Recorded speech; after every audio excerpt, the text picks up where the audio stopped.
হিটু শিকদার তিনি তার পুত্রবধূ অর্থাৎ আসিয়ার বড় বোনকেও ধর্ষণ করেছে এবং আসিয়ার বড় বোন এটা জানতো যে তার শ্বশুর মানে তার ছোট বোনের সাথে ধর্ষণ করতে পারে বা এই ঘটনা ঘটাতে পারে, এটা আসিয়ার বড় বোন জানতো। তারপরেও তিনি কেন তার বড় বোনকে মানে ছোট বোনকে এভাবে নরপিশাচের হাতে ঠেলে দিলেন, এটাই কিন্তু আজকে আপনাদের সামনে স্পষ্ট হবে। বিয়ের প্রথম দিন থেকেই আমার শ্বশুরের কুনজর বুঝতে পারি।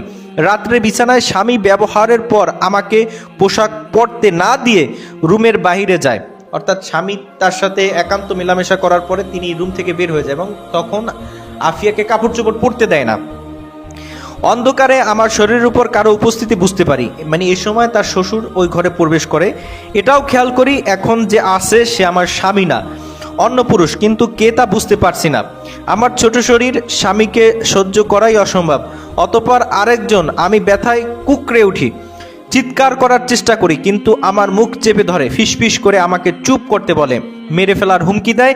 এবার আমি কণ্ঠ চিনতে পারি, এ কণ্ঠ আমার শ্বশুরের কণ্ঠ। অতঃপর সে ছেড়ে চলে যায়। আবার আরেকজন আসে, এটাকেও আমি চিনতে পারি, সে হচ্ছে আমার দেবর। এরপর আমার স্বামী ভিতরে আসে, তাকে বিষয়টি জানালে সে রেগে যায়।